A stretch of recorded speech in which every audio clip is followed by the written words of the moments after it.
अर्धा जून महिना संपला तरी पाऊस गायब असल्याने बळीराजा संकटात सापडलाय। जालना जिल्ह्यातील बदनापूर तालुक्यातून एक हृदयद्रावक घटना समोर आली आहे। अकोला येथील तरुण शेतकरी गणेश गीते यांनी पाण्याअभावी आपली हाताने जतन केलेली मोसंबीची बाग अखेर कुऱ्हाड चालवून उद्ध्वस्त केली आहे। अनेक वर्षांचे कष्ट डोळ्यांदेखत जळून खाक होत असल्याने गीते कुटुंब हवालदिल झालं असून शासनाने तातडीने आर्थिक मदत करावी अशी मागणी आता होतीये। याच भीषण आणि डोळ्यात पाणी आणणाऱ्या परिस्थितीचा आढावा घेतलाय आमचे प्रतिनिधी किशोर सिरसाट यांनी। पाहूया। किशोर सिरसाट टॉप न्यूज मध्ये महाराष्ट्रातील सर्व प्रेक्षकांचं स्वागत। जवळपास जून महिना उलटून जवळपास अर्धा जून झाला, परंतु आणखीनही सुद्धा पावसाचा एकही थेंब जमिनीवरती पडला नाही। या मागील वर्षामध्ये ह्या जून महिन्यामध्ये जवळपास 50% पेरण्या झाल्या होत्या आणि त्यामुळे शेतकरी वर्गात आनंदाचं वातावरण होतं। परंतु आता जून महिना उलटून गेला, शेतकऱ्यांनी पूर्ण शेतीपूर्व मशागत पूर्ण केलेली आहे, परंतु आता शेतकऱ्यांचे डोळे हे आभाळाकडे लागलेले आहे। येतं आभाळ निघून जातं पण जमिनीवर एक थेंबही पडत नाही, असा चिंताग्रस्त असणारा हा शेतकरी आणि बळीराजा आज खूप संकटात सापडलेला आहे। मी आज अकोला या ठिकाणी आहे, तुम्ही बघू शकता पाठीमागं येथे हा मोसंबीचा बाग तोडल्या जात आहे। लेकरासारखा जोपासलेला बाग हा आज त्याच्यावरती शेतकरी कुऱ्हाड टाकत आहे आणि ते बाग आहे ह्या ठिकाणी आज कुऱ्हाड टाकून त्याला आज नष्ट करत आहे। 5 वर्ष झाले जपण्याचं काम केलं आणि हातातोंडाशी आलेलं पीक आता नष्ट होत आहे, डोळ्यासमोर आज नष्ट होत आहे। फक्त पाण्या वाचून, पाऊस नाही, पाणी नाही, त्याच्यामुळे हा शेतकरी आज चिंतात आहे। आपण ह्या शेतकऱ्यांशी देखील आज आपण बातचीत करणार आहोत। काय सांगाल, आज तुम्ही कुऱ्हाड याच्यावरती टाकलेला आहे, काय वेदना तुमच्या?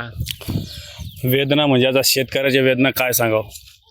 लहान मुलांना जसं आपण पालन पोषण करतोय तसं या झाडाचं मी 5 वर्षापासून पालन पोषण केलंय आणि आज नेमकं हातातोंडाशी आलेला घास या पाण्या पावसाअभावी शेतकऱ्याच्या तोंडातून हिरावून घेण्यात आहे। हे बघा माझी आता मोसंबी, याला आता मोसंबी लागलेला आहे, पण आता याला नाविलाज आहे कारण पाणी नाही आहे। जून महिना जवळपास अर्ध्याच्या वर उलटलेला आहे, आज एक थेंबही पाणी आज पडलेलं नाही आणि कशा जगवणार या बागा। आमचं म्हणजे शेतकऱ्याचं असं झालंय, एक तर पाऊस पाणी नाही आहे, त्याआधी महागाई मी म्हणते अशी, त्यानंतर शेतीमालाला भाव नाही आहे। माझ्याकडं आता 5 वर्षाच्या पूर्वी मी आता एक 3-4 महिन्यापूर्वी एक क्विंटलभर मोसंबी माझी निघली असेल याची, मी मार्केटला नेली, अक्षरशः माझ्या हातात फक्त 60 रुपये पडले। म्हणजे अशी थट्टा आहे शेतकऱ्याची चालू आहे आणि शेतकऱ्याला आज खरंच कोणी वाली नाही असं मला वाटतंय। कारण आता बघा माझं पीक आता हे कसं, आता मला काय वेदना होत असेल हे मलाच माहिती आहे, कारण 5 वर्षापासून मी याला जोपासलंय, खर्च केला आहे आणि त्याचं मला 0 प्रॉफिट आज झालंय। मग काय करणार, तोडणार नाही तर काय करणार शेतकरी? शासनाने कर्जमाफी सांगितली, कर्जमाफी काही निकष लावलेला आहे, काय तुमचं मागणी सरकारकडे, जे करून आज एक दुष्काळाचं सावट निर्माण होते आणि दुसरीकडे शेतकरी हातबल होतोय, त्याबरोबर शासनाने कर्जमाफी केली, परंतु ती कशी केली? शासनाने कर्जमाफी म्हणजे फक्त समाधान करण्याचंच काम या ठिकाणी शासनाने केलं आहे, कारण जवळपास 70-80% शेतकरी त्या निकषामध्ये बसतच नाही आहे। कारण ते घेतलंय त्यांनी, असं घेतलं असेल मग त्याला हा लाभ नाही भेटणार, त्याने मागं घेतला असेल तर काय, म्हणजे शेतकऱ्याचे निव्वळ थट्टा जे या ठिकाणी लावले, काही घ्यायचं शेतकरी म्हणजे चोर झालाय आज, अशी गत शेतकऱ्याची झाली।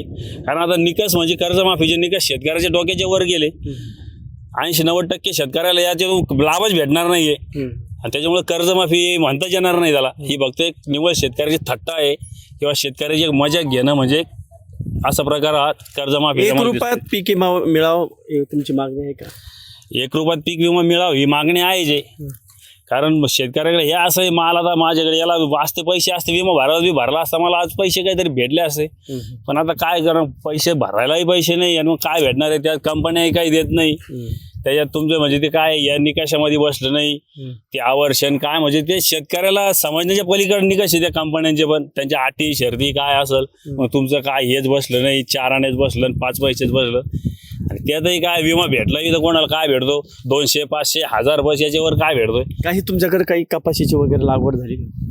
कपाशीची लागवड काय झाली, पाणीच नाही येत, काय करणार कपाशी लागवड करून. कारण बियाणं हे असं महागाई झाले, बियाण्याचं तुम्ही एक थैली घ्यायची म्हणलं तर 1000-1200 रुपये आज थैलीला द्यावं लागतंय. शासन म्हणते 500-700 रुपयात काय बियाणं देतंय शासन, पण इकडे शेतकऱ्याच्या हातात पडत नाही ना. शेतकऱ्याला ते सगळं ऑनमध्येच घ्यावं लागतं. नाही म्हणलं तर मग दुकानदाराला जर म्हणलं नाही येतं शासनानं असं दिलं तर ते म्हणते नाही माल आमच्याकडे.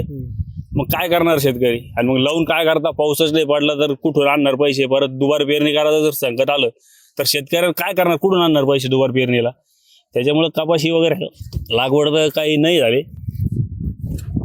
हे शेतकरी होते, शेतकऱ्यांना आपल्या व्यथा व्यक्त केल्या. त्यांनी सांगितलं कर्जमाफी मिळावी, ही सरसकट कर्जमाफी मिळावी, जेणेकरून शेतकऱ्यांना आधार मिळेल, शेतकऱ्यांना कुठंतरी शेतकऱ्यांचं हिताचा निर्णय घेतला जाईल. परंतु जे सरकारने शासनाने जे कर्जमाफीची घोषणा केली त्या घोषणेमध्ये सगळ्यात महत्त्वाचा 2-3 मुद्दे आहे.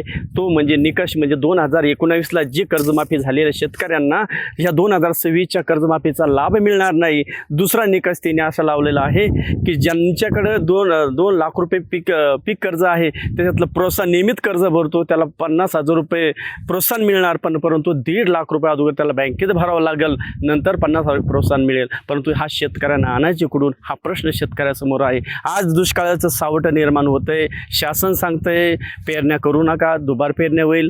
प्रत्येक अपडेटवर हा शेतकरी आता शासनाच्या प्रत्येक माहितीवर लक्ष धरून आहे.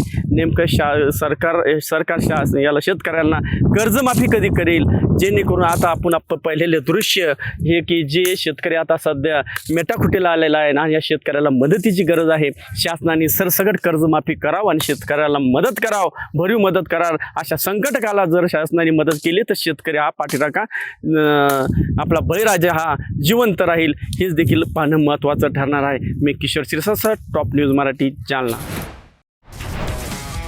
तुमची car, electric panel, data server आगीपासून सुरक्षित आहे का? नाही? मग आजच बसवा F protect temperature activated fire suppression device.